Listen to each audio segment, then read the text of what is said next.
Once again, a very good evening to all of you, dear students. As we were discussing about poetic device successfully, we have completed the first lecture in which we have learned about alliteration, simile, metaphor, and as well as conjonance and assonance, right, everyone?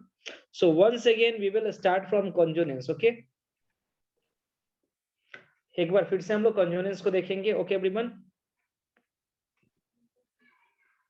I think there is a problem from your side. सभी को आवाज clear आ रहा है, okay? तो it is also like assonance. अब देखो कंजोनेंस जो हमारा होता है ना, वो भी एकदम सिमिलर होता है एजोनेंस की तरह, okay everyone? But here consonants are beginning. यहाँ पे कंसोनेंट जो होता है वो बिगिनिंग में होता है, मिडिल में होता है और लास्ट में होता है। जस्ट कीप ये। Am I audible everyone clearly? Am I audible everyone clearly? Aman तुम्हारे तरफ प्रॉब्लम है, okay? Thank you. So don't disturb. Before just telling, you have to take. Okay, चलिए. So it is also like assonance. ये जो होते हैं वो कैसे होते हैं? तो assonance की तरह होते हैं. But here consonants are beginning. Beginning में कौन होता है आपका? तो consonant होते हैं. Okay? तो consonant होते हैं beginning में. मिडिल में भी आपको कॉन्सोनेंट देखने को मिल सकते हैं और लास्ट में भी देखने को मिल सकते हैं, ओके एवरीवन? अरे बात समझ में ना? तो कॉन्सोनेंट कॉन्सोनेंस जो हमारे होते हैं, आप देखिएगा सबसे पहले क्या होता है, तो ये भी एजोनेंस की तरह होते हैं। जैसे कि हमने एजोनेंस में क्या देखा कि आपको बीच के वर्ड्स में, ठीक है ना, बीच के वर्ड्स में अगर वोवेल लेटर आपको देखने को मिलते हैं, then you can recognise very easily, okay, वहां पे आप समझ जाते थे, ठीक है ना, कि वो हमारे क्या है, एजोनेंस है। अब देखो कॉन्सोनेंस में क्या होता है, it is also like assonance. ये क्या होता है, तो एजोनेंस की तरह होते हैं। बट जो वर्ड हमारा होता है ना, specially if you are talking about word, तो ये स्टार्टिंग में भी कॉन्सोनेंट लेटर बता सकते हैं, बीच में भी बता सकते हैं। बीच में कभी अगर साउंड दे तब भी वो कॉन्सोनेंस बुलाएंगे, और लास्ट का भी दे तब भी वो क्या कराएंगे, कॉन्जोनेंस कहलाएंगे, राइट एवरीवन? तो चलिए समझते हैं, यहाँ पे देखते हैं कहाँ का दिया हुआ है, ठीक है? चलिए, तो हम लोग यहाँ पे देखते हैं, जैसे ब्लैंक, थिंक, आप देख रहे हो ना, क साउंड प्रोड्यूस कर रहा है, क, ब्लैंक, थिंक, तो ये क्या हो गया हमारे कॉन्जोनेंस है, ओके? वैसे ही हम लोग बोलते हैं माइक, लास्ट में क आ रहा है, लाइक लास्ट में क आ रहा है, इज, ओके? और देखो इज नहीं होगा, bike, mike, like, bike, okay? आप देख रहे हो ना, ये सारा हमारा क्या दे रहा है, तो ये जो है सभी हमारे, ठीक है ना, किस चीज को शो कर रहे हैं? हाँ, माइक, लाइक, वेरी गुड अगमे, very good, mike, like, bike. अब देखो इसके बाद वाले अगर सेंटेंस को देखते हैं, तो ब्लैक, क है ना, सैक, ठीक है, और ब्लैक, ब्लैक सैक, यानी क लास्ट में आ रहा है, फिर इसमें भी क और इसमें भी क आ रहा है, okay everyone? In our previous class we have discussed about it, okay? ये सारा कुछ हम लोग डिस्कस कर लिए। देखिए, after completing poetic device we will also read Amanda poem, ठीक है ना, उसको भी हम लोग कंप्लीट करेंगे। And one thing more guys, you have to understand, अब थोड़ा सा आप लोग अपनी प्रैक्टिस को बढ़ा दो, क्योंकि अगर सीबीएसई जैसे ही आपका रूटीन निकाल देगा तब आप लोग पढ़ने के लिए ध्यान दोगे, ठीक है? तो उससे बढ़िया है कि अभी से आप काफी ज्यादा फोकस करो। हमारा जो चैप्टर कंप्लीट हो गया है, यू हैव टू डू, ठीक है? जो भी ग्रामर का सेक्शन है, ट्राई करो कि प्रीवियस ईयर जितना भी है उसको सर्च करके पार्टिकुलरली उसको बनाना स्टार्ट करो। जो भी नोट्स है उसको एक दो बार आप टर्न करो, ठीक है? नरेशन जैसे कि हम लोग बात करते हैं स्पेशली, तो नरेशन में आपका इंट्रोगेटिव का पोर्शन एकदम क्लियर होना चाहिए, इंपरेटिव क्लियर होना चाहिए, सारा मैंने डीपली पढ़ाया था आप लोगों को। और जितने ही टाइप्स बताया गया है ना, उतने ही पे बस केवल वर्क करना है नरेशन में, ठीक है? और उसका प्रीवियस ईयर देखो कि प्रीवियस ईयर कितना क्वेश्चन है, और सारे प्रीवियस ईयर को एटलीस्ट 100 प्रीवियस ईयर्स में होगा नरेशन का क्वेश्चन, 100 हो बना जाओ, ठीक है? और उसी को बनाते रहो, ज्यादा क्वेश्चन बनाने की जरूरत नहीं है। जैसे कि अगर 100 आपको मिल गया, that is quite enough previous year का क्वेश्चन। थोड़ा सा समय लगेगा, सर्च करोगे, एक पेज में उसको बना के रखो, अगर नहीं समझ में आता then you may ask also, आप पूछ सकते हो, ठीक है? कोशिश करो। देखो अभी क्या होता है ना, पूछने से ज्यादा खुद से वर्क करना जरूरी है। जैसे कि मॉडल वर्ब्स मैंने बता दिया था ना, आप लोग को एडवांस लेवल का मॉडल वर्ब बताया गया था, आप देख लो। अब उस पे क्या करना है ना, कि आप प्रैक्टिस करना स्टार्ट करो। अगर नहीं आ रहा समझ में, उसका एक्सप्लेनेशन को देखो और उस पे वर्क करो, तब जाके क्लियर होगा। अभी हम लोग राइटिंग सेक्शन में जानते हैं कि जैसे कि मैंने आपको पढ़ाया था, ठीक है ना, लेटर टू एडिटर्स, तो जो फॉर्मेट होता है वैसे ही हम लोग लिखेंगे। इंक्वायरी राइटिंग हम सिखा देंगे एक दिन में आपको, इंक्वायरी करवा देंगे और प्लेसिंग वाला करवा देंगे, ऑर्डर करने वाला, दोनों आपका क्लियर हो जाएगा। ठीक है, और जनरली उससे क्वेश्चन आना ही है, तो क्यों ना जितना भी प्रीवियस ईयर का है उसको कर लें, इंक्वायरी लेटर जितना है, ठीक है ना। प्लेस वाला जो प्लेसिंग ऑर्डर है उसका हम कर ले, ठीक है। और उसके बाद से कम 10 कम से कम at least we have to do 10 practice mode, 10 question base later हम कर लें इंक्वायरी वाले पे, 10 कर ले ऑर्डर करने वाले पे।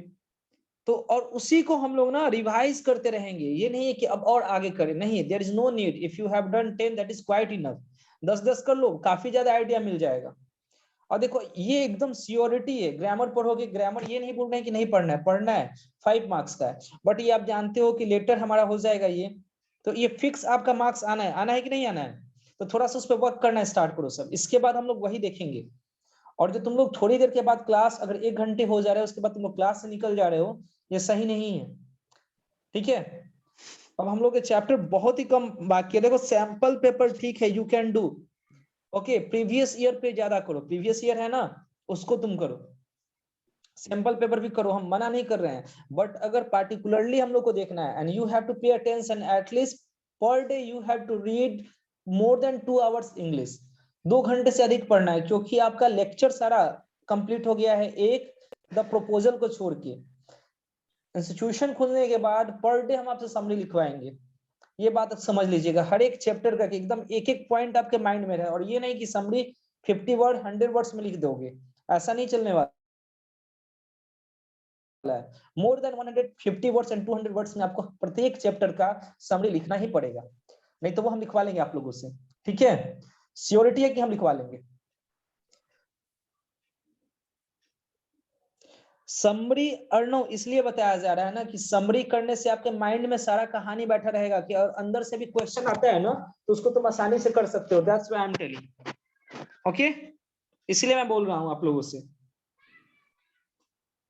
दिव्यांशु टेंस पढ़ लेना जहां पे फिर से पढ़ना हो, ठीक है, जो पढ़ना हो फिर से पढ़ लेना, लेकिन अभी जो मेन बेसिक आपको बताना, टेंस से कितना क्वेश्चन आएगा, इससे जो क्वेश्चन आएगा, बोल रहा है ना। हाँ बोलिए।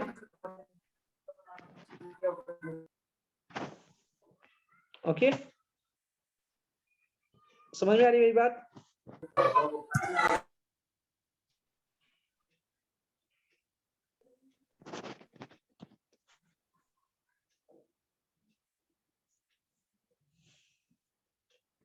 तो ये सारा कॉन्सेप्ट क्लियर रहना चाहिए, और अभी ना जब तक पोएम कंप्लीट नहीं होगा no one will leave the class.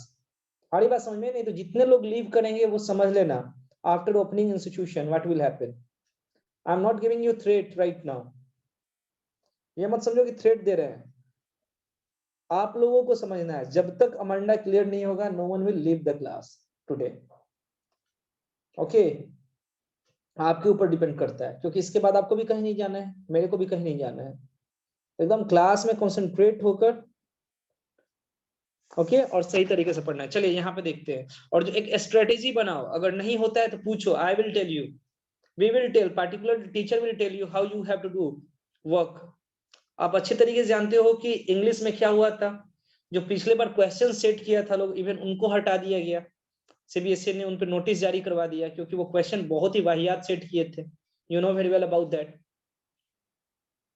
उनपे इवन कार्रवाई भी बैठी थी, आपको मालूम होनी चाहिए, ठीक है। तो ये सही समय हम लोग का कि इंग्लिश में जो भी उधर मार्क्स, और ये मत सोचना कि एग्जामिनेशन नहीं होगा, definitely your examination will happen, एकदम होगा। जो बहुत ज्यादा लोग ट्विटर पे क्या कर रहे हैं ना कि सर एक आप फर्स्ट टर्म के लिए 8 मंथ्स दिए और सेकंड टर्म के लिए 3 मंथ्स में एग्जामिनेशन करा रहे हो, ये कहाँ से होगा, ठीक है, कि आप ये पोस्टपोन करो, ये सब, तो ये कुछ नहीं होने वाला, केवल ट्विटर पे चल रहा है, इस बात को अच्छे तरीके से समझ लीजिए, एग्जामिनेशन आपका होगा, ठीक है। और इंग्लिश में ना आप जनरली देखो कि अभी 20 पोएटिक डिवाइस जैसे ही कंप्लीट होगा तो हम लोग 20 मार्क्स को करेंगे, अभी भी 20 मार्क्स के लिए हमें लड़ना है, जिसमें डिस्कर्सिव पैसेज होगा, अनसीन पैसेज होगा, उसको समझना है। उससे पहले जो हमारे लेटर राइटिंग्स में हम लोग जो है, ठीक है ना, इंक्वायरी लेटर्स को सीखेंगे एकदम, और एकदम हूबहू कुछ नहीं करना है, 2 पॉइंट याद करना है, जैसे कि हम लोगों ने लेटर टू एडिटर में किया था, वैसे ही 2 पॉइंट्स को याद कर लेना है, और उसी बेसिस पे तुम कर सकते हो, वेरी इजिली।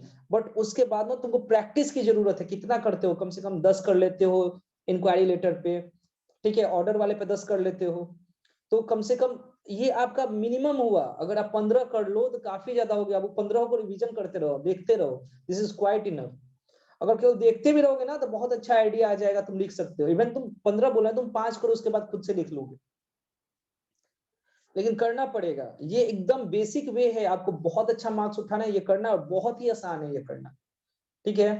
आप हर एक चैप्टर जो पढ़े उसको एक एक बार रीडिंग दो सुबह में उठ के, ठीक है ना, उसको पढ़ो, एक बार पढ़ो कि सर क्या पढ़ाए हैं, उसको क्वेश्चन आंसर को डील करो, वो करना पड़ेगा, खुद से लिखो क्वेश्चन आंसर को, तब जाके होगा। ये 20 मार्क्स तुम्हारे अपने हाथ में आएगा, तब लगेगा कि हाँ 20 मार्क्स हो गया मेरा, ठीक है। और स्लोली बाय स्लोली मैं क्या करूंगा कि जैसे कि अभी पोएम्स में आपको राइटर के बारे में बता रहा हूँ, हूबहू जितने भी है ना हमारे चैप्टर्स हैं उसके राइटर के बारे में मैं खुद बता दूंगा, मैं अपलोड कर दूंगा पीडीएफ पे, ठीक है। बट मेरे साथ आप लोगों को मेहनत करना पड़ेगा।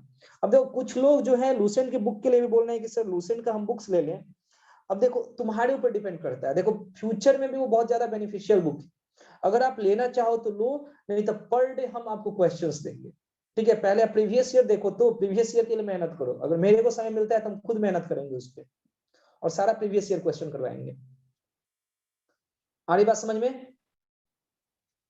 हाँ बनाओ, जो बुक है तुम्हारे पास उसको बनाओ, लेकिन बनाओ, उसको बनाना है तुमको, ठीक है। अभी सिंटेक्स में अगर क्वेश्चन कराते हैं, अब ये जो भी बुक है, whatever book which you have, syntax है, जो सिंटेक्स में आपको मालूम होना चाहिए कि जब मैंने रूल्स बताया था उससे मैक्सिमम जब आपका प्रैक्टिस करवा रहे थे उस समय कितने रूल्स को मैंने फिर से डील किया था, तो सारा कुछ हम चलेंगे। इसमें ये टेंशन नहीं लेना है कि सर ग्रामर क्या वो होगा, वो सारा मेरे ऊपर डिपेंड करता है, ठीक है। हम जानते हैं कि कैसे आपको पढ़ाना है, लेकिन अब आप लोग शुरू कर दो। ये 20 मार्क्स हम लोग कंप्लीट है, प्रपोजल एक चैप्टर है, उसको छोड़ के आज अमांडा क्लियर करेंगे, पोएटिक डिवाइस कंप्लीट होगा, तो हम लोग ऑलमोस्ट 20 मार्क्स के लिए कंप्लीट कर चुके हैं। अब आपको उस पर मेहनत करना पड़ेगा, पर डे क्वेश्चंस करना पड़ेगा, तब जाके आपका मार्क्स अच्छा आएगा, ठीक है। नहीं तो ऐसे नहीं आने वाला है। ये तुम पोएटिक डिवाइस पढ़ रहे हो, इस पे जाके तुम्हारे जो तीनों पोएम है उसको अच्छे तरीके से, ठीक है, 2 बार 3 बार 4 बार करोगे तब जाके क्लियर होगा। ये तुम्हारे बेस को क्लियर कर रहा है, ये तुम्हें 8 9th में पढ़ना था, ऐसे पढ़े नहीं तुम सही से, तो जो पढ़े हैं बहुत अच्छा कर रहे हैं वो, ठीक है। चलिए, तो यहाँ पे हम लोग बात कर रहे थे कॉन्जोनेंस के बारे में। ऐसा कुछ नहीं होता, देखो तो कॉन्जोनेंस के बारे में हम लोग देखे थे, तो वर्ड्स जो होता है उसका बिगिनिंग में भी कॉन्सोनेंट साउंड को दे क्रिएट करे, मिडिल में भी कर सकता है, और कहाँ पे लास्ट में भी कर सकता है। आगे बात समझ में ना, लास्ट में भी कर सकता है, साहिल अब पढ़ लो, ठीक है, लास्ट में भी ये साउंड क्रिएट कर सकता है। Getting everyone? कॉन्जोनेंस उसे कहते हैं, ठीक है। एजोनेंस आप समझ गए थे, एजोनेंस में वॉवेल होता है, और वो क्या, तो जो वर्ड होता है उसके बीच में वो वॉवेल साउंड क्रिएट करता है। आड़ी बात समझ में ना गाइस? लास्ट में या मेन जनरली उसमें क्या होता है, बीच में, ठीक है। और यहाँ पे देखो तो वर्ड के स्टार्टिंग के लेटर में भी हो सकता है, बीच के लेटर में भी हो सकता है, और लास्ट में भी हो सकता है, लेकिन वो कॉन्सोनेंट साउंड को क्रिएट करेगा। Is it clear to all of you guys? Clear है सभी का? क्लियर है? टेल मी, बताइए आप सभी। चलिए आगे देखते हैं। अब देखो ऑक्सीमोरोन क्या होता है, इसको समझना, ठीक है ना। ऑक्सीमोरोन क्या होता है ना, कॉन्ट्राडिक्टरी पार्ट को, जैसे कि सपोज करो ना कि जो अपोजिट हम लोग पढ़ते हैं ना, एंटोनिम्स, ठीक है, यानी कि आपके पोएम्स में 2 अपोजिट पार्ट को दिखाया गया हो, ठीक है ना, 2 अपोजिट बातों को बताया गया हो, ठीक है ना, उसी को हम लोग क्या बोलते हैं, ऑक्सीमोरोन बोलते हैं, ऑक्सीमोरोन बोलते हैं, राइट एवरीवन? समझ में आ रहा है ना, ऑक्सीमोरोन यही होता है, ठीक है। विलोम मींस होता है अपोजिट, यस अपोजिट। तो देखो इसमें क्या होता है, जैसे कि लविंग हेट आपको देखने में मिल जाता है, लव का अपोजिट क्या होता है, हेट होता है, लिविंग का अपोजिट क्या होता है, डेड होता है। तो ये ऑक्सीमोरोन काफी इजी है, you have to note down this guys, जल्दी इसको नोट डाउन कीजिए, okay, otherwise I will just send you today.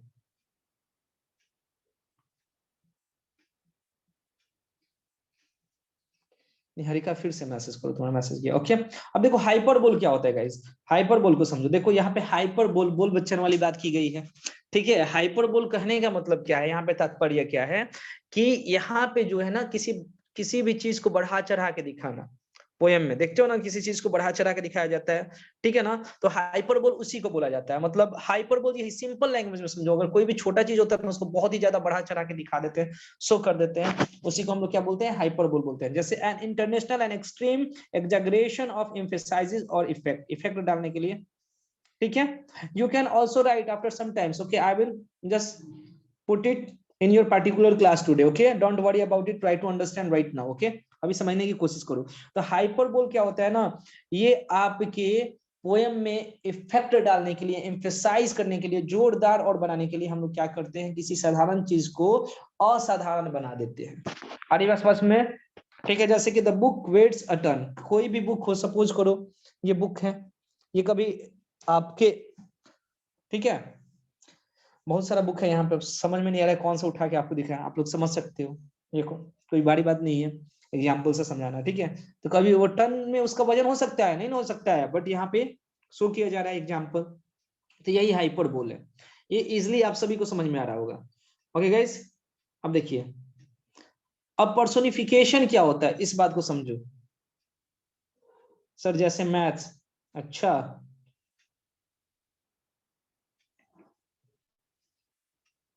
अब देखो, when an inanimate object or abstract image is given human qualities or abilities, समझना, it is a poetic device है। Personification क्या होता है, ये बहुत इंपॉर्टेंट है, इससे आता है। It is a poetic device in which an animal idea or thing is giving human characteristics.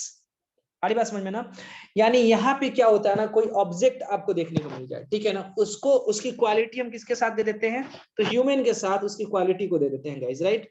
इसकी क्वालिटी हम लोग किससे दे देते हैं, तो ह्यूमन की क्वालिटी से उसको इक्वल कर देते हैं, उसको इक्विलिब्रियम कर देते हैं, तो उसी को हम लोग क्या बोलते हैं, पर्सनिफिकेशन बोलते हैं। जैसे कि सपोज करो, क्या ट्री एक जगह से दूसरी जगह भाग सकता है, हाँ या ना, क्या ट्री एक जगह से दूसरी जगह भाग सकता है, दौड़ सकता है, बताओ मेरे को, नहीं ना। तो हमने पर्सोनिफाई कर दिया कि ट्री स्प्रिंटिंग, ठीक है ना, यानी एक जगह से दूसरी जगह भाग रहा है। अरे बात समझ में ना, तो ह्यूमन का क्वालिटी होता है ना, एक जगह से दूसरी जगह रन करना, होता है कि नहीं होता है, बताओ मेरे को, नहीं होता है सुमित, क्या बोल रहे हो, क्लैरिटी के साथ बोलो, बोलिए।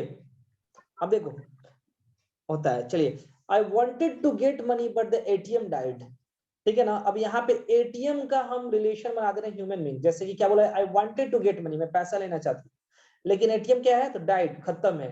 क्या एटीएम कभी डेड हो सकता है, एटीएम डेड हो सकता है, बताओ तो। इंसान की मृत्यु होती है, वो डेथ होते हैं, ठीक है ना। तो देखो, इंसान की क्वालिटी से यहाँ पे कंपेयर किया गया ना एटीएम को, तो पर्सोनिफिकेशन है, ठीक है। Got it everyone, got it, चलिए आगे बढ़ते हैं।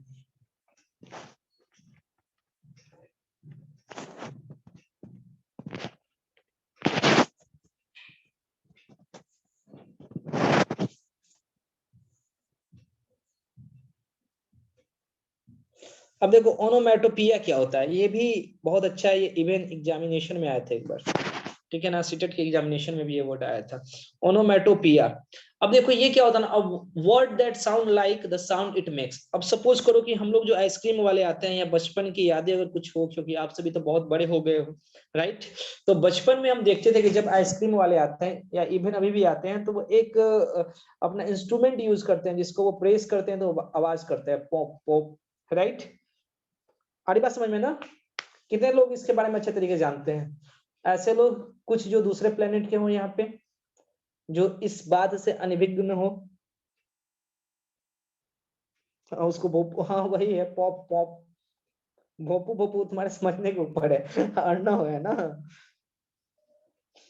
ओके। अब देखते हो, जो हम क्रैकर्स जो है ना, वो भी क्रैकल करते हैं, आवाज उनका क्रैकल होता है, ठीक है ना। अब देखो, सबसे आसान तरीका समझो, बी देखते हो ना, जो आवाज निकालते हैं बज, उसको बोलते भी हम क्या है, लिखते भी क्या है, बज लिखते हैं, ठीक है।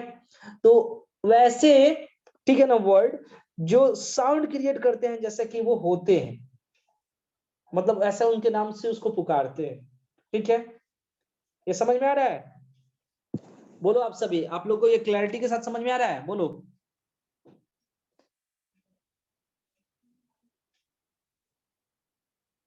हाँ, मॉस्क्यूटो को मॉस्क्यूटो बोलते हो, वो आवाज वही निकालता है। गजब, मॉस्क्यूटो कैसे होगा? बज होगा। थर्ड, देखते हो ना वो थर्ड आवाज भी निकलता है उसका, बम्बू को जब वो पढ़े थे ना हम लोग बैकर के बारे में, राइट।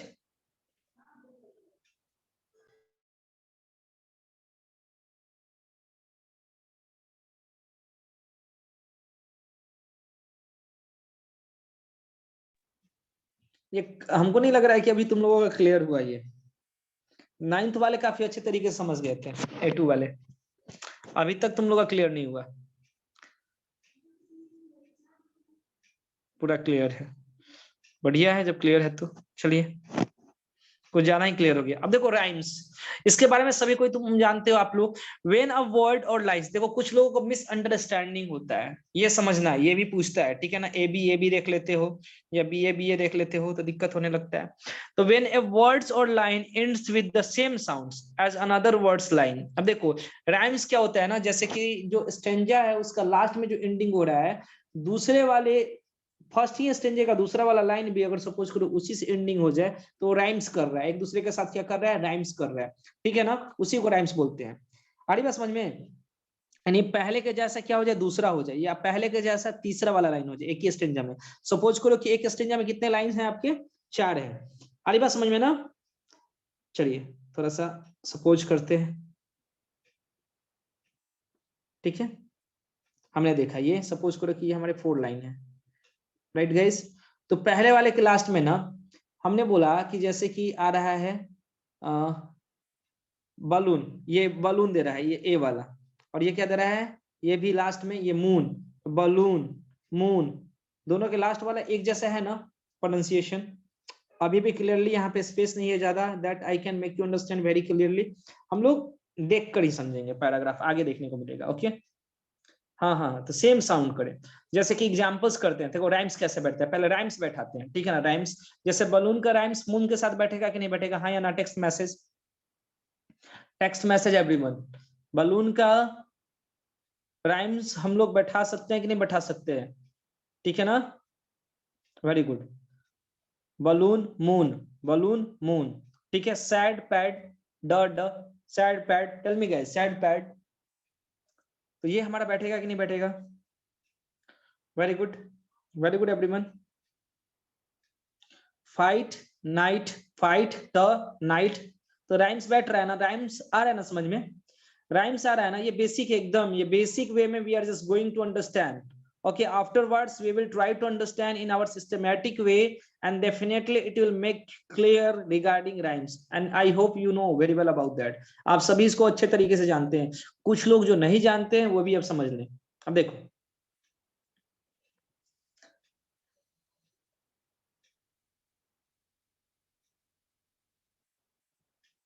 अब चलिए ये एक है ना पोएम, आप लोग इसको समझते हैं, इंस फ्री का है। अब यहाँ पे मैंने क्या किया है ना कि सपोज करो कि मैंने यहाँ पे तो दिखाई दिया है, शो कर दिया है, देखो कुछ बच्चे गायब हो गए। अब देखते हैं, I will arise and go now and go to Innisfree. अब देखो यहाँ पे ना सबसे पहले हम लोग क्या करते हैं, राइम्स बैठाना रहता है तो लास्ट वाले वर्ड को देखते हैं कि नहीं देखते हैं, हाँ या ना बोलो आप सभी, ओके। ये नहीं, और नो ये हो गया, इसके बाद से यूज नहीं करेंगे, ओके। आंख में चकमा दे रहा है, okay okay, sorry sorry, okay okay okay okay okay, चलो तो ठीक है। अच्छा चलो, येलो यूज नहीं करेंगे। तो I will arise and go now and go to, okay Niharika, okay.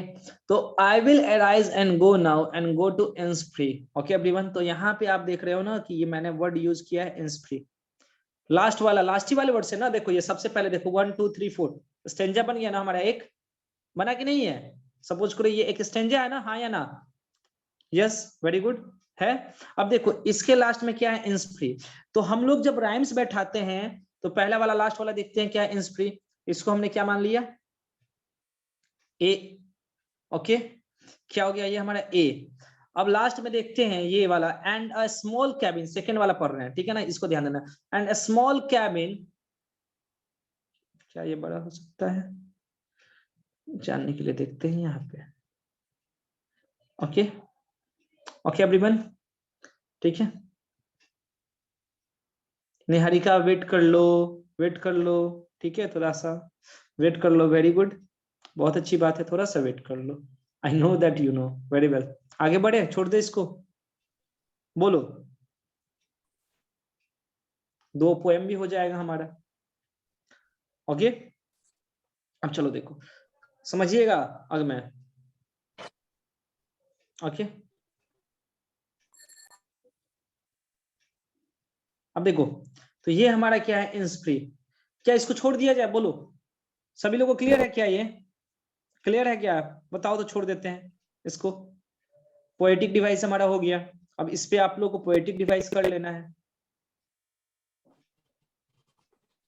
Clear है? हाँ, ए बी होगा, सही है। और कुछ लो।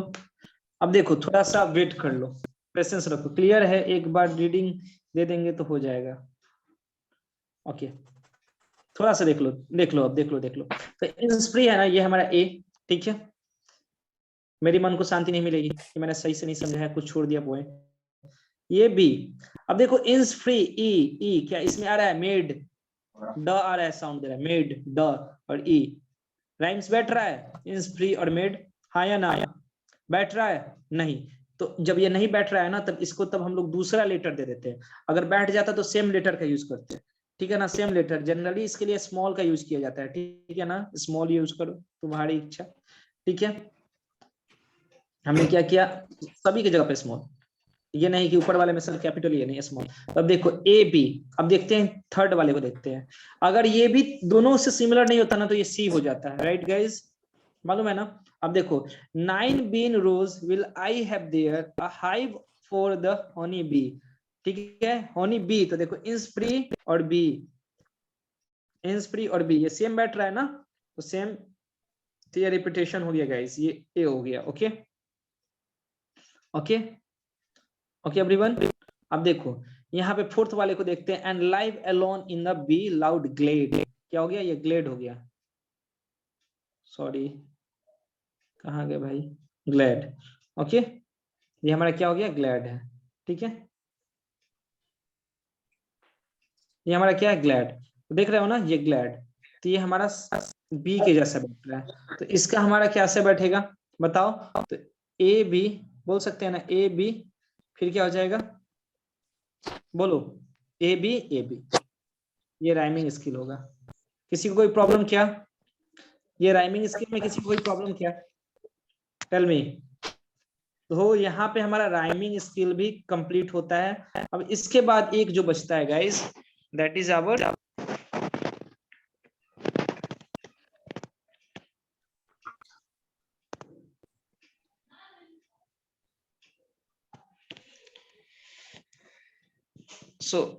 चलिए, अब देखो इसमें एक, फिर से देखो यहाँ पे। अब इसका बता सकते हो सब क्या? आप देखो, जैसे कि थोड़ा सा समझ लो, कुछ जिनका कंसेप्ट क्लियर नहीं होगा उनको समझने की जरूरत है। मैकेविटी ये क्लास 8 का है। Macavity there is no one like Macavity. Okay, यहाँ पे क्या रहा है? मैकेविटी। अब देखेंगे भाई आगे बैठते क्या, फिलहाल इनको क्या देते हैं हमने? इन्हें उपाधि दिया किस चीज का?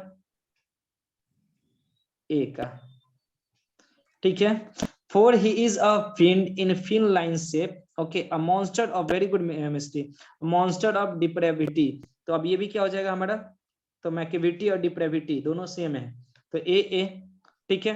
अब वैसे ही देखोगे तो यहाँ पे लास्ट में स्क्वायर, क्योंकि बहुत सभी लोग आंसर दे रहे हैं, तो इतना डीपली हम नहीं जाते हैं इसमें, ठीक है। ये मेरा क्या हो जाएगा? ये हमारा square,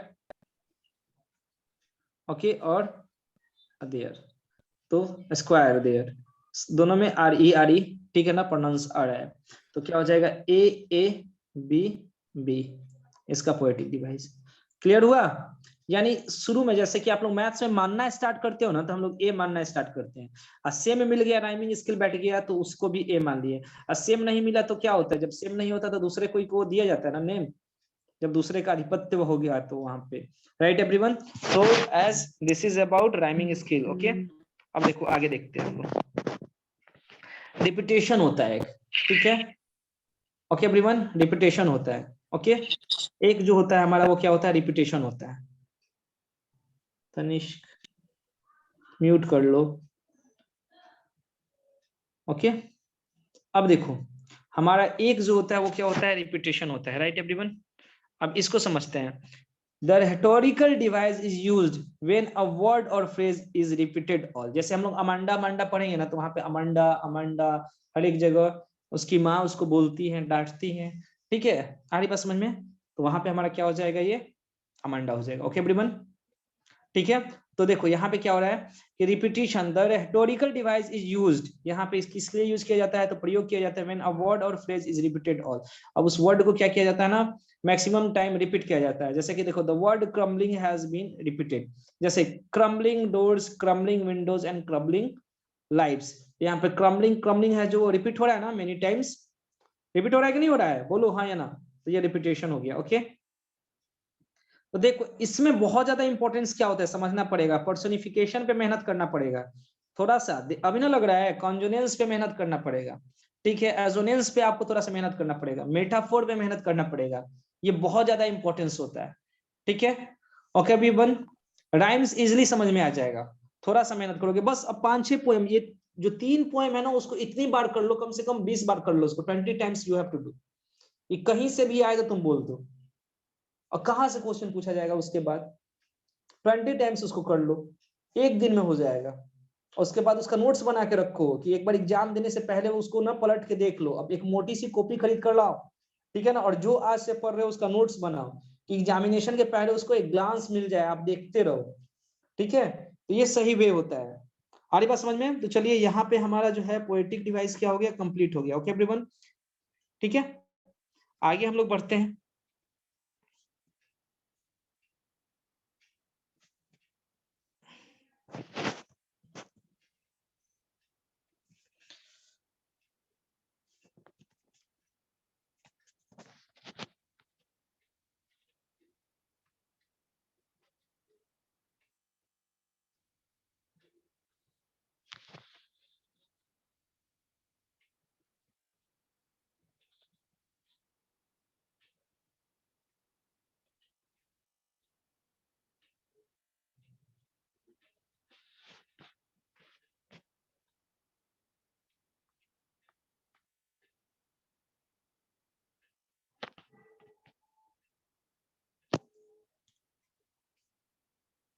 now everyone, this is your poem Amanda. Figure से ही मालूम चल गया है कि बेचारी दुखी लड़की है, बट इतनी भी दुखी नहीं है जितना कि इसके फेस से मालूम चल रहा है। अंदर ही अंदर इसका थिंकिंग दूसरा होता है। वन हैंड सिंपली एकदम, इसको ना लैंग्वेज में हम लोग समझने की कोशिश करेंगे, ठीक है ना, सिंपली एकदम लैंग्वेज में।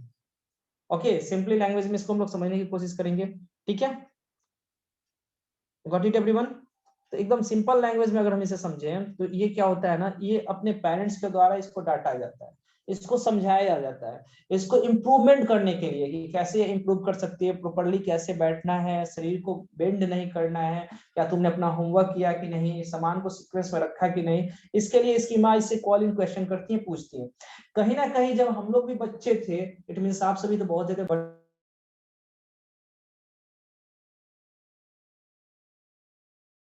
आगे बात समझ में लगा इस। तो उसमें क्या होता था कि आप भी अपने पेरेंट्स के द्वारा, आपको कभी ना कभी स्कॉल्ड किया गया होगा, समझाया जाता है, और उस समय हम लोग को लगता ना कि क्यों हमें रोका जा रहा है, राइट। इवन अगर बॉयज की स्पेशली बात करें कि जस्ट रिमेम्बर दैट डे, कि जब कभी आपको क्रिकेट खेलने के लिए दोपहर में अलाउ नहीं किया जाता था, तो कहीं ना कहीं आपको लगता है कि मेरा रिस्ट्रिक्शन को कर्टेल किया जाता है। या आपको सेलफोन डेली होता है, सर सबके साथ, अंकित बोल रहा है, वेरी गुड, ठीक है ना। तो कहीं ना कहीं आपको ये भी लगता है कि आपका ना जो फ्रीडम है उसको कर्टेल किया जाता है, ठीक है, कि हमें तो है राइट टू फ्रीडम, ठीक है ना। ये हमारे डेमोक्रेसी में भी है, बट हमारे पेरेंट्स ही हमारे क्या करते हैं ना कि फ्रीडम को कर्टेल कर देते हैं। सभी को ऐसा लगता है ना, मेरे को भी सर यूज कर रहा है कि मेरे को भी लगता है सर। तो सभी को ऐसा लगता है कि नहीं लगता है, पहले ये बताओ। लगता है कहीं ना कहीं एक एज में। अगर मान लो अभी नहीं लगता है, पहले कुछ दिन पहले तो लगता ही होगा। पहले जब लू मार देगा थोड़ा मोड़ा, हाँ लगता ही है, अभी लग रहा है सुबह मध्या। आयुष बोल रहे हैं सर मेरे को परमिशन मिल जाता है। I am just talking about mass of this, तभी शरीफ है। अच्छा अच्छा अमन, ओ ठीक है। तो आपको भी कहीं ना कहीं ये बात जरूर फील हुआ होगा, एक समय पे लगा होगा, ठीक है ना। जैसे कि मेरे को भी लगता था पहले बहुत ज्यादा, इवन कभी अगर निकल जाते थे तो जम के पिटाई भी होती थी। पहले मालूम चल जाए तो जाना नहीं है, तो उस समय रिस्ट्रिक्शन जो लगता था तो कि नहीं जाना है, अब सुन लिए तो जाना ही नहीं है। बिन बताए निकल जाते थे लोग कि अरे आएंगे तो कम से कम पिटाएंगे ही ना, लेकिन क्रिकेट तो खेल लेंगे, राइट। समझ में आ रही बात ना। तो जब सपोज करो कि उस समय तुमको नहीं जाने दिया गया, ठीक है ना, नहीं जाने दिया गया, तो उस समय आपको लगता है ओके कि आपके जो फ्रीडम है उसको कर्टेल कर लिया गया है, ठीक है। तो चलिए अब हम लोग स्टार्ट करते हैं इस पोएम को और समझने की कोशिश करते हैं। अब जैसे कि देखो, Amanda, every child feels that he she is controlled and instructed not to do one thing or another, ठीक है ना।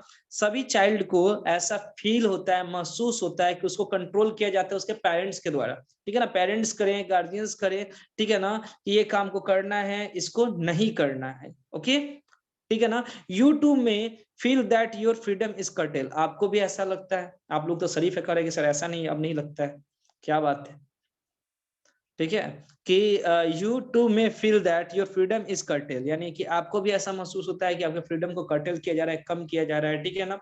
तो write down some of things you want to do, ठीक है ना। तो आप क्या कीजिए ना, एक पेपर पे एक्टिविटी है सपोज करो, ठीक है ना, आपको वर्क दिया गया है, write down some of things you want to do but your parents elder don't allow you to, ठीक है ना। तो उस चीज को लिखना है कि जो तुम करना चाहते हो बट तुम्हारे पेरेंट्स हैं, ठीक है ना, एल्डर्स हैं, जो तुमको अलाउ नहीं करते उस काम करने को।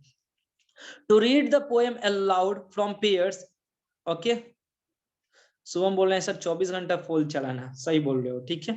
To read the poems aloud from peers, each reading alternate stanzas, you are in for and surprise, ठीक है ना। तो आप जैसे ही पढ़िएगा हर एक स्टेंजा को, तो बोला है कि थोड़ा सा लाउड होके पढ़िएगा भाई, ठीक है ना, तो आप सरप्राइज होइएगा पढ़ने के बाद। अब देखो ये सबसे पहले समझते हैं कि इसे लिखा कि Amanda is written by Australian poet Robin Klein. ये किसके द्वारा लिखा गया है, तो रॉबिन क्लेन के द्वारा लिखा गया, ऑस्ट्रेलियन पोएट है, ठीक है ना। The poet deals with the theme of torture and ill treatment of young children by their parents. अब यहाँ पे डील किया गया है, जनरली ये पेरेंट्स को भी पढ़ना चाहिए, ठीक है। तो यहाँ पे इस पोएम में जनरली यही डिस्क्राइब किया गया है कि कैसे पेरेंट्स जो होते हैं ना, थोड़ा सा रूडली तरीके से बात करते हैं अपने बच्चों से, ठीक है ना। हमारी बात समझ में। इन this poem and Amanda is a young girl, अब देखो जनरली देखते हैं इसमें पढ़ना क्या हम लोगों को। In this poem Amanda is a young girl who is constantly insulted by her parents for various mistakes he commits. अब देखो ये जो पोएम है ना अमंडा, यहाँ पे ये एक यंग लड़की की पोएम है, जिसमें दिखाया जा रहा है ना कि हमेशा कंटिन्यूटी के साथ उसको डांटा जाता है, इंसल्ट किया जाता है उसके पेरेंट्स के द्वारा, क्योंकि वो कुछ ना कुछ मिस्टेक करती रहती है। अब देखो as a child she feels depress and sorrowful, ठीक है ना। अब एज वो चाइल्ड है तो उस समय वो क्या करी, तो काफी ज्यादा डिप्रेस्ड फील करती थी, दुखी फील करती थी। In order to escape from the daily ill treatment she imagine herself to be free and enjoying.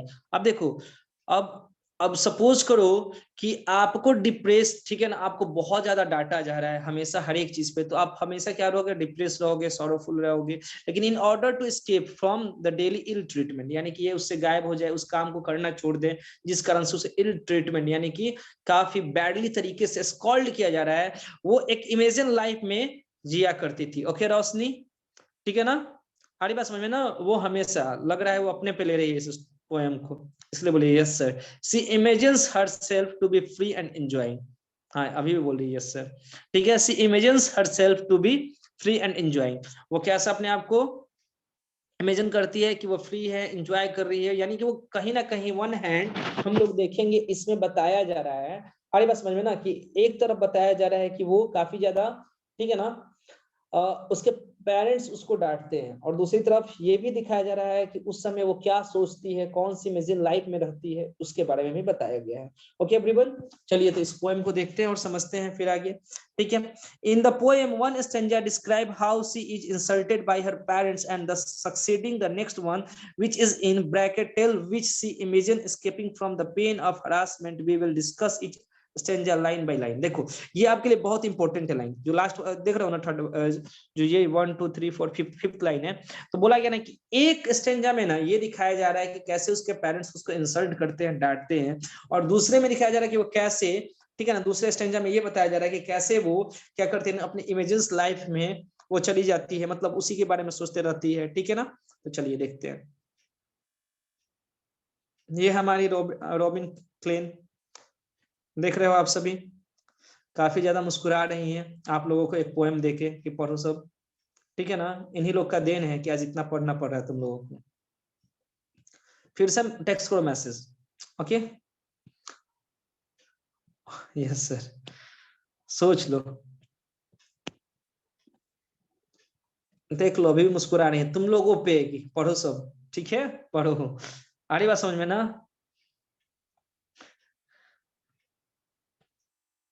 अब देखो, अब यहां से हमारा फर्स्ट स्टेंजा स्टार्ट होता है, ओके। अब देखो, don't bite your nails Amanda, don't hunch your shoulders Amanda, stop the slouching and sit up straight Amanda, there is a languid emerald sea where the sole inhabitant is me, a mermaid drifting blissfully. अब देखो यहाँ पे क्या हो रहा है ना, पहला वाला लाइन यही तक है, ठीक है ना, यहाँ तक। अब इसके बाद से इमेजिन्स स्टार्ट हो जाएगा। अब देखो कहीं ना कहीं यहाँ पे जो अमांडा की माँ है वो बोलती है उनको कि ठीक है ना, हंच मिस होता है बेंड, स्लाउचिंग मिस होता है ना sitting in a lazy way, slouching miss यही होता है sitting in a lazy way, you will get all okay meaning of particular words, ठीक है ना। तो यहाँ पे दिखाया जा रहा है कि उनकी माँ जो है उनको डांट रही है, अमांडा को डांटती है और बोलती हैं कि सीधे बैठो, ये लेजी वे में जो बैठी हुई हो ना, जैसे कि तुम सब ये भी बैठे हो, ठीक से बैठो, ठीक है, बहुत ज्यादा जरूरी है तुम लोगों के लिए जो सो के देख रहे हो, बैठ के पढ़ो, बैठ के। हम देख सकते हैं कौन कौन सो के देख रहा है। हंच मिस होता है बेंड करना, बेंड रोशनी, ओके। और कौन पूछा है, पढ़ाई पे ध्यान डालो, वेरी गुड अगमय, ओके। अब देखो, stop that slouching and sit up straight, आड़ी बात समझ में ना, stop that slouching and sit up straight, ठीक है। यानी कि वो बोलेंगे जो लेजी वे में तुम बैठी हो, ठीक है ना, लेटी हुई हो, अब उसको क्या करो, ठीक से बैठो, ठीक से बैठो, आड़ी बात समझे ना। तो स्लाउचिंग मिस होता है sitting in a lazy way, okay Amanda. अब देखो, there is a languid emerald sea where the sole inhabitant is me, a mermaid drifting blissfully.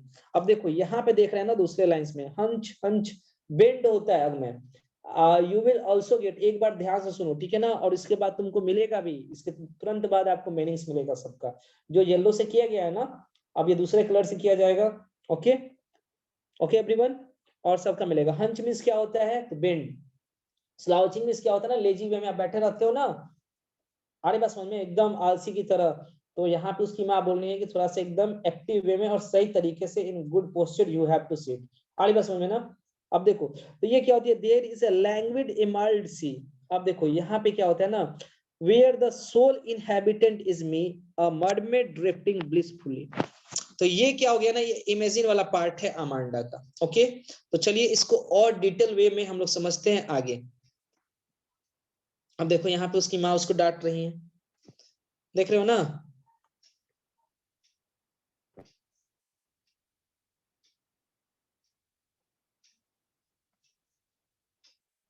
देख रहे हो आप सभी कैसे डांट रही है अमांडा को। देखो यहाँ पे सारा का मीनिंग दिया हुआ है, समझो। If you want to write then you can write, I have already uploaded this, okay. अगर आप सर्च किए होंगे तो आपने देखा होगा कि ऑलरेडी ये, okay, mother is beautiful, okay, ठीक है। तो देखो यहाँ पे हंच का मीनिंग दिया हुआ है, ठीक है ना। ऐसे ही स्लाउचिंग का मीनिंग दिया हुआ है, sitting in a lazy way. Language का मीनिंग दिया हुआ है, लैंग्वेज मींस क्या होता है, रिलैक्स। तो हम लोग देख रहे हैं ना कि वो अपने एक दूसरी दुनिया के बारे में सोचने लगती है। इमर्ल्ड मींस होता है ग्रीन कलर, ठीक है। इनहैबिटेंट मींस होता है रेसिडेंट। ड्रिफ्टिंग मींस होता है cried, carried slowly by the water, ठीक है ना। और ब्लिसफुली मींस होता है हैप्पीली, ठीक है। तो एक बार फिर से देखो, यहाँ पे देख रहे हो ना, यहाँ पे लिखा गया, there is a languid emerald sea where the sole inhabitant is me, okay, a mermaid drifting blissfully, okay everyone. अब देखो इसको हम लोग समझते हैं। जो सारा अभी हम पढ़े हैं, मैंने आपको कुछ बताया, डिटेल वे में उसको समझते हैं जो अभी तक स्टैंजा हमने देखा। ओके, यहाँ पे the poet is describing Amanda. Poet किसके बारे में डिस्क्राइब कर रहे हैं? तो अमांडा के बारे में बता रहे हैं। A little girl who is always pointed out by her mother for her mistake and how she imagines her life to be। अब देखो यहाँ पे जो बताया जा रहा है, तो जो पोएट है पॉइंटेड कर रहे हैं किसके तरफ? अमांडा की तरफ। ये एक छोटी सी लड़की है जिसको हमेशा उसके पेरेंट्स के द्वारा, स्पेशली उसकी माँ के द्वारा उसको नोटिस किया जाता है, डांटा जा रहा है कि कैसे तुमको रहना है, ठीक है ना, मिस्टेक पे। और अब उसके how she imagines her life to be, और वो अपनी लाइफ को कैसे इमेजिन्स करती है उसके बारे में पढ़ते हैं, ठीक है।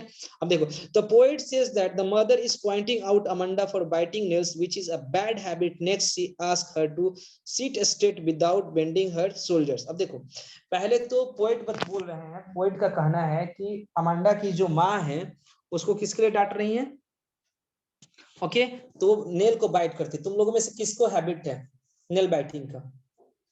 बताओ आप सभी, किस किस को हैबिट है नेल बाइटिंग का? साहिल को, मुझे, क्या बात है, हम भी उसी कैटेगरी में हैं। हाँ, मुझे भी, वेरी गुड, हम सभी हैं एक ही कैटेगरी में, ठीक है ना। But this is bad habit, we have to leave as soon as possible. Okay, हम नहीं है, very good Arnav, very good, हम नहीं है। अच्छा अच्छा, उसने बोले पापा मारे भी थे, सही है, तुम्हारी जम की पिटाई करते हैं और तब सही रहता। सर नेल कटर होता है, निहारिका बोल रही है। अच्छा, ओके, ठीक है ठीक है ठीक है ठीक है ठीक है। अब stop stop guys, now just try to understand. फिर से यहाँ पे देखो, ध्यान से समझो, ठीक है ना। तो अब देखो यहाँ पे क्या होता है कि मेन पॉइंट देखो हमारा यहीं से स्टार्ट होता है जो हम लोग पढ़े हैं, ठीक है। देखो हर एक पॉइंट क्लियर है यहाँ पे। The poet says that the mother is pointing out Amanda, यानी कि पोएट बोल रहे हैं कि जो मदर है वो हमें अमांडा को हमेशा पॉइंट करते हैं। पॉइंटिंग आउट का मतलब क्या कि हमेशा देखना, लुक आफ्टर करना उसके एक्टिविटी को, हैबिट को।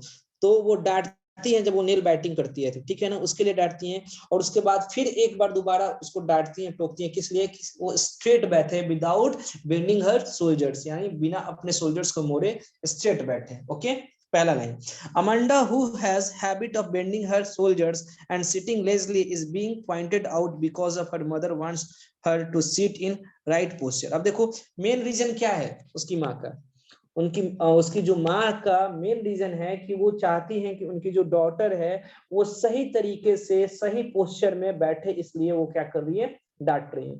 यानी देखो सेकंड तक आपने देखा, जो मेन जो बीच वाला पॉइंट है उसमें हमने रीजन को देखा कि वो डांट रही है, ठीक है ना।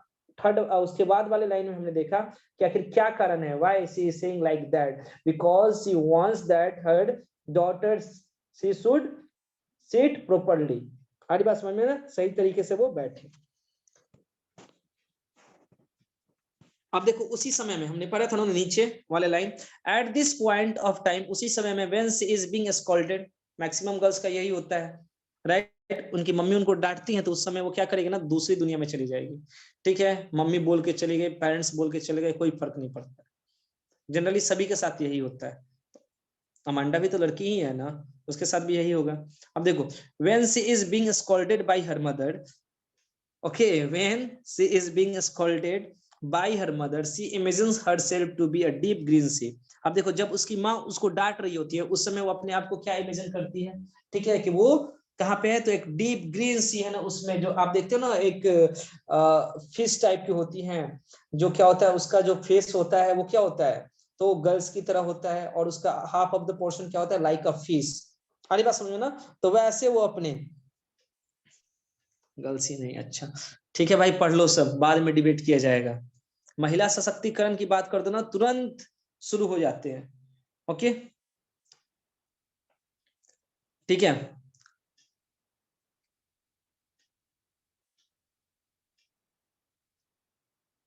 हाँ ठीक है, she says that she wants to be the only resident of this beautiful green sea. अब यहाँ पे वो क्या करना चाह रही है ना, कि केवल वही उस जगह पे रहे, वो जो ब्यूटीफुल ग्रीन सी है वहां पे वो रहे एकदम, ठीक है ना, और एकदम अपने लाइफ को वो शांति से जी रही है वहां पे, उसको कोई वहां पे टोकने वाला नहीं है, डांटने वाला नहीं है, वो अपने लाइफ को एंजॉय करिए। She imagine herself like a mermaid who is alone. A mermaid जैसे मैंने आपको बताया ना, मरमेड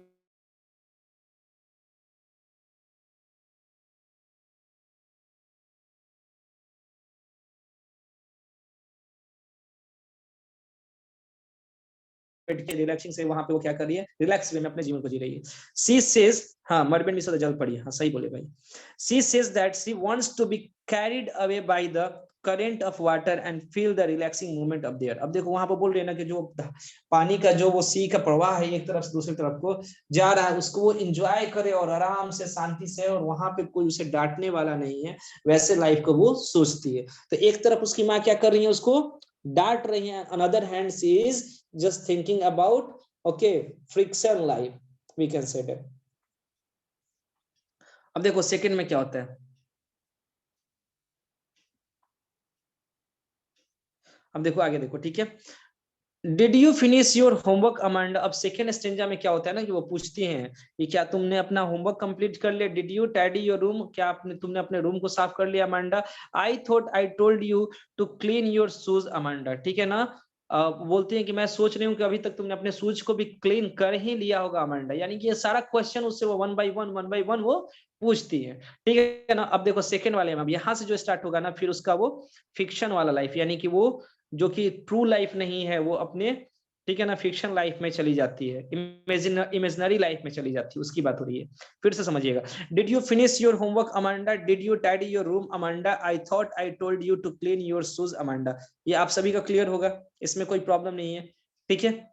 कि उनकी माँ उनसे क्वेश्चन करती है वही रूड वे में, ठीक है ना, कि क्या तुमने अपना होमवर्क कर लिया, क्या तुमने अपने रूम को साफ कर लिया, क्लीन कर लिया। आई थॉट कि तुमने अपने शूज को भी क्लीन कर ही लिया होगा उस समय। अब देखो अमांडा दूसरी दुनिया में है।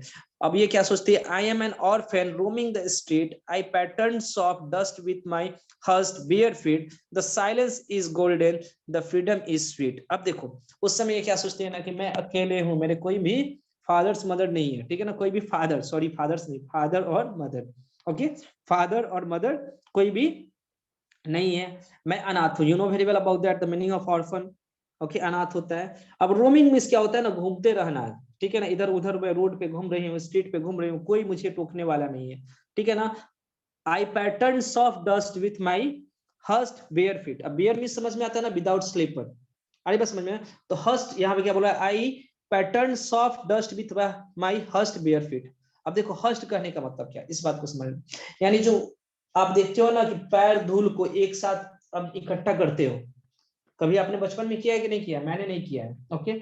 आप देखते हो कि गांव में जो जनरली बच्चे जाते हैं तो वो बेयर फुट रहते हैं, तो वो क्या करते हैं, ठीक है ना, वो अपने पैर से ना मट्टी को एक जगह कलेक्ट कर करके गेम खेलते रहते हैं। हाँ या ना, समझ में आ रही मेरी बात, मैं क्या समझाना चाहता हूँ आप लोगों को, आर यू गेटिंग गाइस, बोलो एक बार। Text message 10, okay. जिन लोगों को समझ में आ रहा है ना वो किए हैं इस काम को, ठीक है। अब देखते हैं किस किस का मैसेज आ रहा है, ओके। स्कूल आदित्य, अच्छा आदिति बोलेगी सर मेरी सिस्टर बोल रही है, राइट, क्या बोली है।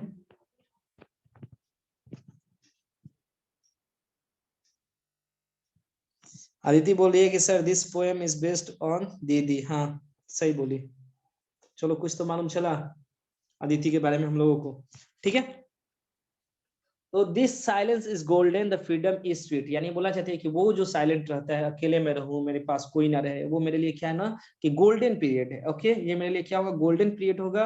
और फ्रीडम जो है ना मेरे लिए क्या होगा, स्वीट होगा, मीठा होगा, ठीक है, काफी बढ़िया होगा। अब चलो इसको और अच्छे तरीके से समझते हैं। अब देखो यहाँ पे जो पिक है ना, इसमें दिख रहा है गोल्डन, गोल्डन मीन्स बढ़िया टाइम, हम यही बोल सकते हैं, सबसे बढ़िया टाइम उसके लाइफ का, ठीक है, जिसको एंजॉय करे। अब देखो यहाँ पे देख रहे हो ना, यहाँ पे जो पिक है उसमें दिख रहा है कि मम्मी काफी प्यार से पूछ रही है ना, बट ऐसा तनिक भी नहीं है, ठीक है। होमवर्क के लिए, हरी बात समझ में ना, शूज पॉलिश वाला रखना चाहिए था पिक, राइट अंकित। अब देखो यहाँ पे ऑर्फन का मीनिंग दिया गया है, child whose parents are dead, ठीक है, और hushed quiet and still place, ठीक है। अब देखो यहाँ पे क्या है ना कि here the poet says that Amanda's mother is inquiring her about whether she has done her homework or not। अब यहाँ पे पोएट कहना चाह रहे हैं कि अमंडा की माँ जो है वो इंक्वायर कर रही है, यानी क्वेश्चन पूछ रहे हैं कि उसने अपने होमवर्क को किया है कि नहीं किया है, अपने रूम को साफ किया है कि नहीं, और मोर एवर उसके बाद वो पूछती हैं कि उसने अपने शूज को भी क्लीन कर लिया है कि नहीं किया है। So here we can see that the mother is constantly asking her question regarding her homework being done और not whether she had clean up her room and shoes और नॉट। तो यहाँ पे बोला जा रहा है ना कि कॉन्स्टेंटली जो अमांडा की माँ है वो अमांडा से क्वेश्चन पूछती हैं कि उसने अपने वर्क को किया है कि नहीं किया है। But on the other hand, दूसरे तरफ अभी अपनी इमेजिनरी लाइफ में है, इसीलिए तो है ना गर्ल्स जो हैं बॉयज की तरफ पढ़ नहीं पाती हैं, यही कारण है, इमेजिनरी लाइफ में अधिक रहती हैं, यही कारण। अब देखो, but on the other hand, दूसरी तरफ while Amanda is listening to her mother's instruction, she imagine herself to be an orphan who is roaming in streets। अब देखो, अब दूसरी तरफ क्या है, तो अमांडा जो है वो अपनी माँ की बातों को ना सुनते हुए, अंकित बोल रहा है कि हम सहमत हैं, अब थोड़ा रुक जाओ, okay.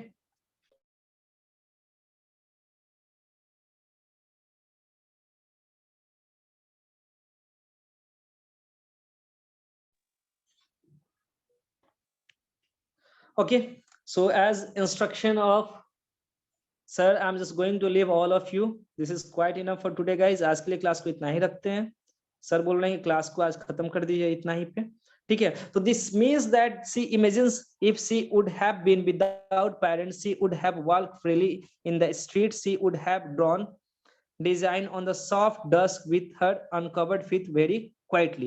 So we can see that she thinks opposite to her mother. Her mother wants her to keep everything neat and clean, but Amanda wants to play in dust with her bare feet। Moreover, she is so fed up this constant instruction from her mother that she says silence is golden, which means that silence is very crucial and precious। She further says that freedom is sweet, this means she never feels free when she is with her mother. अब देखो यहाँ पे अब last point है, इसके बाद हम complete करने जा रहे हैं, ओके। आ रही बात समझ में ना। तो यहाँ पे एक तरफ देख रहे हो कि अमांडा की माँ है जो उसको चाहती है कि वो नीट और क्लीन रहे, साफ सुथरी रहे। दूसरी तरफ हम क्या देख रहे हैं कि अमांडा चाहती है कि ठीक है ना, पैरों से वो क्या करे, घूमते रहे स्ट्रीट पे, इधर उधर घूमते रहे, कोई उसको टोकने वाला ना हो, रोकने वाला ना हो, राइट। और वो चाहती है कि वो एक ऐसा ही जीवन जीना चाहती है, वो समझ रही है कि अगर मैं अपनी माँ के साथ रहूंगी तो मैं ऐसे जीवन को नहीं जी सकती हूँ, ओके। और डिटेल वे में हम लोग नेक्स्ट क्लास में पढ़ेंगे और इसको समझने की कोशिश करेंगे। चलिए, बिकॉज आपका मैथ्स का क्लास हो चुका है, आज के लिए क्लास को इतना ही रखते हैं। Have a nice day to all of you, take care, bye bye, God bless you all.